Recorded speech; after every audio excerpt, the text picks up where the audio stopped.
The moment I realized I had been funding my brother's entire life for 7 years wasn't dramatic. It wasn't a fight or a revelation. It was a Tuesday afternoon in October, sitting alone at my kitchen table with a cup of coffee that had gone cold, staring at my banking app. I had just transferred another $2,000 to cover his rent because his business was having a slow month. I sat there and thought, when was the last time he asked how I was doing before he asked for money? I scrolled back through our texts. 6 months. The last time he had texted me without a dollar sign attached was 6 months ago, a happy birthday that came 12 hours late. That was the moment I understood that my generosity had never been a gift. It had been a lease agreement, and I was the only one who hadn't read the terms. Let me back up. I'm 32 years old. I work as a senior financial analyst at a firm in Charlotte, North Carolina. I got here the way most people don't, through a full academic scholarship, 3 part-time jobs in college, and the kind of discipline that makes you very boring at parties in your 20s. I don't say this to brag. I say it because the contrast matters. Because while I was building something from nothing, my family watched and decided that what I had built was also theirs. My brother is 4 years older than me. His name is Todd. Growing up, Todd was the one everyone expected things from. Naturally smart, charming, the kind of guy who could talk anyone into anything. By the time I was in high school, he had already dropped out of community college twice, started and abandoned a landscaping business, and borrowed money from our parents that everyone knew would never come back. He had a way of making his failures feel temporary. Something better was always just around the corner. He married young. His wife, I'll just call her my sister-in-law, is a perfectly pleasant woman who has never worked a full-time job in the entire time I've known her. They have 2 kids, my nephew and niece, who I love completely and who have absolutely nothing to do with what their father did to me. When I got my first real job at 24 and started making actual money, Todd was the first one to notice. Not my parents, not my friends. Todd. He called me out of the blue to congratulate me, which should have been my first sign, because Todd had never in his life called me to congratulate me on anything. He took me to dinner, paid for it himself, which I now understand was an investment, and spent most of the meal asking careful, casual questions about my salary, my benefits, my 401k match. I thought he was just curious. I was 24 and still wanted my big brother to be proud of me. 2 months later, he called and asked if I could loan him $3,000. His furnace had gone out. It was November, he had kids, it was cold. Of course I said yes. He paid it back. That was the genius of it. He paid it back within 4 months, which made me feel like the loan had been a reasonable transaction between reasonable adults. It established a pattern of trust that I now understand was entirely deliberate. The requests grew slowly enough that I never noticed the slope. 500 here for a car repair, 1,000 there for a medical bill their insurance didn't fully cover. Then it was bigger things. I co-signed on a car loan because his credit was shot. I covered 3 months of rent when his current business, a vending machine route, fell apart. I paid for my niece's travel soccer fees because she's so talented and I don't want money to be the reason she can't play. I gave them $8,000 as a down payment supplement when they bought their house, which I was told was a loan. There was no paperwork. I didn't ask for any. I trusted him. By the time I was 29, I had given my brother and his family somewhere between $60,000 and $70,000. I know the number seems impossible. It didn't feel that way because it happened over 5 years, in amounts small enough to feel manageable and large enough to matter. I want to be honest about why I kept saying yes. Part of it was guilt. I had succeeded in a way the rest of my family hadn't, and there was always this unspoken idea that my success was a little suspicious, a little unfair, and that I owed something to the people who had watched me get there. Part of it was love. Todd was my brother, and I had spent my whole childhood trying to be good enough for his approval, and every time he called needing something, there was a version of me that was 12 years old again, desperate to be useful to him. And part of it, the part I'm most ashamed of, was that helping them made me feel needed in a family that had never quite known what to do with me. I kept the giving quiet. I didn't tell my parents the full extent of it. I didn't tell my friends. I had a vague, uncomfortable feeling that if I said the numbers out loud, someone would tell me something I didn't want to hear. The thing about enabling people is that it doesn't protect them. It just delays the consequences and transfers the cost. Todd's vending machine business failed completely by the time I was 30.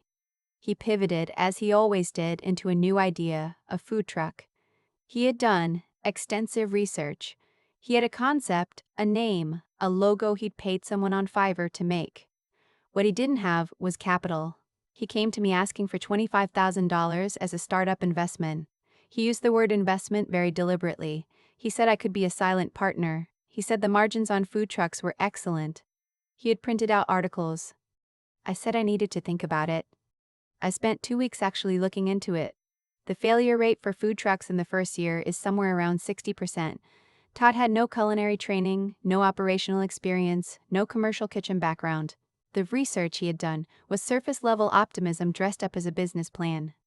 I told him I wasn't going to invest $25,000, but that I would help him find a small business loan and look over his financials with him. He didn't speak to me for 3 weeks after that. When he came back around, he didn't mention the food truck again. But something had shifted. The calls got shorter. The warmth got thinner. I noticed that I was always the one reaching out. Always the one suggesting we get together. Always the one suggesting we get together. Always the one making the effort. I told myself he was just busy. I told myself he was probably embarrassed about the loan thing and just needed time. I was 31 when it happened. We were at my parents' house for Thanksgiving. It was the full family gathering. My parents, Todd, and his family. My aunt who drives up from Georgia every year. A few cousins. It was loud and warm and smelled like my mom's sweet potato casserole, and for the first part of the evening I was genuinely happy to be there. At some point after dinner, we were all in the living room in that comfortable post-meal haze, and someone brought up a colleague of mine who had just gotten engaged. My aunt asked if I was seeing anyone.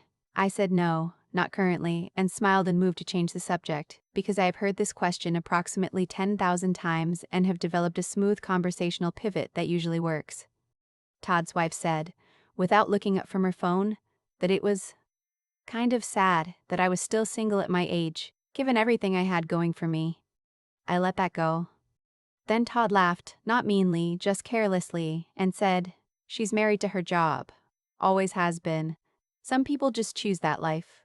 He said it the way you might say someone chooses to eat salad instead of a burger, like a polite, vaguely pitying observation about a lesser preference. My aunt nodded slowly, in that way that means she agrees but doesn't want to say so out loud. My mother looked at the ceiling. Nobody said anything to counter it, not one person in that room. I kept my face completely neutral. I said something vague and excused myself to refill my drink. I stood in my parents' kitchen for about 90 seconds, looking at the familiar cabinets and the old refrigerator with the magnet collection, and I thought, Todd has borrowed over $60,000 from me. He has never once paid any of it back in full. He didn't speak to me for 3 weeks when I declined to give him $25,000 more, and he just sat in front of our entire family and pitied me. And nobody said a word. I went back into the living room and finished the evening pleasantly. I hugged everyone. I helped clear the dishes. I drove home in the dark and sat in my driveway for a long time before going inside. I didn't make any decisions that night. I'm not an impulsive person. But something had closed in me, quietly and completely, like a door that had finally found its frame. Over the next 2 weeks, I did what I do when I need to think clearly. I made a spreadsheet. I went back through 5 years of bank statements and Venmo records and documented every transfer, every cosign, every payment I had made on behalf of my brother and his family. The final number was $63,400, not counting the cosigned car loan that still had 18 months left on it. I stared at that number for a long time. Then I called my bank and had myself removed as an authorized cosigner on the car loan. Or at least, I initiated the process, which turned out to require some paperwork and a refinancing conversation with Todd. I set that aside for the moment. What I could do immediately was simpler. I stopped. I didn't send a message. I didn't make an announcement. I just stopped. The first call came about 3 weeks later. Todd's family had a minor financial crisis. His wife needed a dental procedure their insurance wouldn't fully cover. Normally I would have already known about this because Todd would have texted me with context before asking. This time he called cold and asked if I could send $900. I said, "I'm not going to be able to help with that." Silence on the line. Then, what? I'm not in a position to send money right now, I said. I kept my voice completely even. Since when? He actually laughed a little, like I'd said something absurd. I'm sorry about the dental situation, I said. I hope you guys figure it out. I got off the phone quickly, before I could be talked out of it or before he could reframe it, or before the old part of me could take over and say fine, just this once. He called back 4 times that afternoon. I didn't answer. He texted, "You serious right now?" Then, "We're family." Then, "I'll pay you back, I always do." Which was so factually incorrect that I almost responded to it, but I didn't. My sister-in-law texted separately. "Todd told me what happened. I just want to say I hope everything is okay with you. That's all." I knew what that text was. I said thank you and left it there.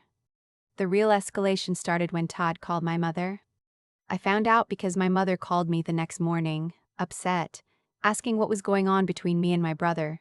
Todd had apparently told her that I was acting cold and that I had refused to help the family during a hard time. He had not mentioned the preceding 5 years of financial support. He had not mentioned the $63,000. He had framed it as me suddenly and inexplicably pulling away. I was so tired. I said to my mother as calmly as I could, "Mom, has Todd ever told you how much money he's borrowed from me over the years?" She hesitated. "He's mentioned you've helped out. Did he mention the total amount?" Another pause. "No. It's over $60,000, I said. Over 5 years. None of it has been fully repaid. I have records of all of it." The silence that followed was very long. "I didn't know it was that much," she finally said. "I know," I said. "I didn't tell you. I should have been more honest about it a long time ago. But I need you to understand that what I'm doing now isn't being cold. It's stopping something that should have stopped a long time ago." My mother didn't know what to say to that. We ended the call in a kind of stunned quiet, and I sat with the discomfort of having finally said the number out loud. Todd called me 11 times over the following week. I answered on the 12th call because I had decided I was ready to have the conversation. He opened with, "I don't understand what's happening with you." I let him talk for a little while. He said he felt blindsided.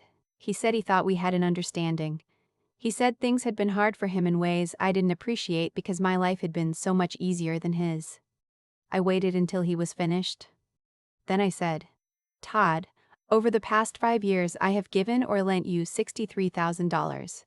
I have records of every transaction. The money was given because you're my brother and I wanted to help. But the night of Thanksgiving you sat in Mom and Dad's living room and made a joke about my life in front of the whole family. Nobody said anything to defend me.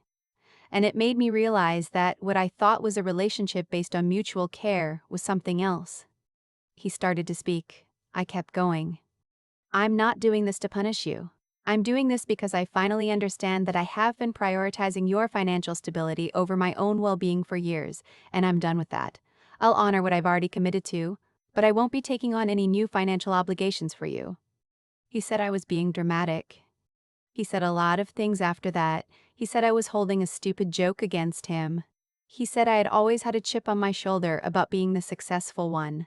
He said his wife had nothing to do with this and I was hurting her and the kids. I said, "I love your kids. This has nothing to do with them. If you want to have a real conversation about the state of our relationship, I'm open to that. But I'm not going to discuss the financial piece further." He said, and I want to get this exactly right, "You think money makes you better than us." And I said, "I think the way you spoke about me at Thanksgiving tells me more about what you think of me than anything I've ever said or done to you. Your actions say otherwise, Todd." He hung up. He called back 22 minutes later. I didn't answer. He called 3 more times that evening, twice the next morning. I let all of them go. Over the following month, I had separate conversations with my parents. Individually, not together, in which I showed them the spreadsheet. Not to punish Todd or create conflict, but because I had spent 5 years hiding the truth, and it had cost me more than money. My father was very quiet through the whole thing. At the end he said, "I wish you had told us." My mother cried a little and said she felt terrible that she hadn't seen it. I told them I hadn't wanted to be seen as the one keeping score.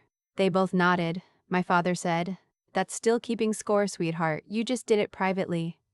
He wasn't wrong. My aunt, the one who had nodded along at Thanksgiving, called me about 6 weeks after all of this to tell me she thought I was being too rigid. I thanked her for sharing her perspective and changed the subject. Some battles are not worth the energy. Todd and I have not had a real conversation since the call where he hung up on me. He attended Christmas at my parents' house. I was there too. We were polite to each other in the way that strangers are polite, surface level and careful, with a lot of distance built into the small talk. His kids ran around and opened presents and didn't notice anything wrong, which is all I cared about. The co-signed car loan is in the process of being refinanced out of my name. It took some negotiation and a very uncomfortable conversation, but it's happening. By spring, I will have zero financial entanglement with my brother's family. The $63,000 is gone. I've made peace with the fact that it is not coming back. That was a more difficult piece of grief than I expected, not because of the money itself, but because accepting that it's gone means accepting what it was never able to buy. It couldn't buy real closeness. It couldn't buy the kind of brother who would sit up for me at Thanksgiving. It couldn't buy the feeling of being genuinely loved by someone rather than genuinely useful to them. I've talked to a therapist about the pattern, why I gave so much for so long, what I was trying to accomplish, what I was afraid would happen if I stopped. Those conversations have been uncomfortable in the way that true things often are. The short version, I was trying to purchase belonging in a family where I had always felt slightly adjacent to. I thought generosity would close the gap. It didn't, it just made the gap more expensive. I want to say something directly to anyone who might be in a similar situation, because the comments I've seen on videos like this always ask the same question. Why didn't you set limits earlier? And the honest answer is that limits feel cruel when you're inside the relationship. They feel like you're choosing money over family. What nobody tells you is that having no limits isn't actually generosity. It's an avoidance strategy.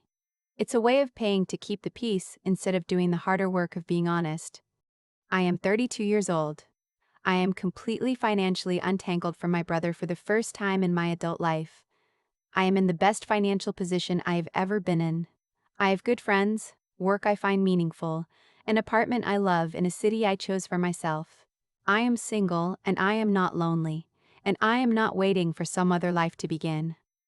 What I lost was the idea of a brother I never quite had. What I found was a cleaner, quieter version of my own life that belongs entirely to me. I don't wish Todd harm. I hope his family finds stability. I hope someday we can be in the same room without the weight of everything unspoken pressing down on us both. But I will not be available to fund that future. Not anymore. Some doors close quietly, this one did too. And on my side of it, the air is finally clear. There's a version of this story I used to tell myself where I was just a good sister, generous, family-oriented, someone who showed up when it mattered. And for a long time, that version felt true enough that I didn't look too closely at the parts that didn't fit. What I understand now, sitting on the other side of all of it, is that the choices we make consistently over time are never random. Todd didn't become someone who pitied me in front of our whole family by accident. I didn't become someone who gave $63,000 without a single piece of paperwork by accident either. We both followed the logic of who we had trained ourselves to be. That's not blame. That's just cause and effect, playing out the way it always does, patient and indifferent and completely honest. The hardest thing I've had to reckon with is that I wasn't passive in this.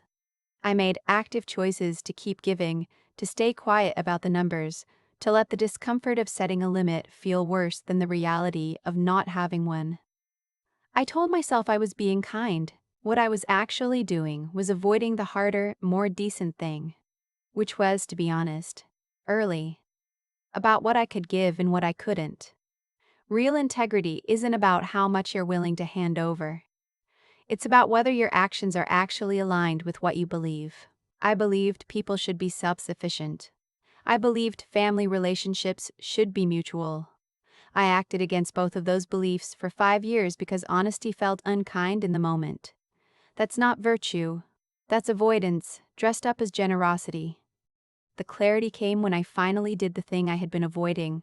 I sat down, looked at the actual numbers, and thought carefully about what they meant. Not emotionally, carefully. The spreadsheet wasn't cold. It was the most honest thing I had done in years. That kind of clear-eyed thinking, the willingness to look at a situation without softening it, is something I wish I had applied much earlier. Not to calculate, but to understand. There's a difference between being smart about money and being smart about people. I was good at the first one at work and terrible at it at home because I let feeling override thinking every time the two came into conflict. And then there's what happened after I finally stopped, the part nobody talks about. It wasn't clean. There were weeks of calls I didn't answer, conversations with my parents that left me feeling sick, a Christmas where Todd and I made careful small talk across a room that used to feel like home. That took something different from analysis. It took the willingness to hold a difficult position when everything in me wanted to smooth it over and go back to the easier version of things. Staying with that discomfort, not collapsing under it. That's the piece I'm most quietly proud of. I'm 32. I have my whole financial life ahead of me. The $63,000 is gone and I've made peace with that. What I got in exchange eventually was a life that actually belongs to me. Decisions that come from my own values, relationships that don't require me to pay an entry fee, and enough self-respect to know that I never want to confuse the two again. Todd is still my brother. That part doesn't go away. But who I am to myself, that's mine to protect now. And I finally understand that protecting it isn't selfishness. It's the only honest thing left to do.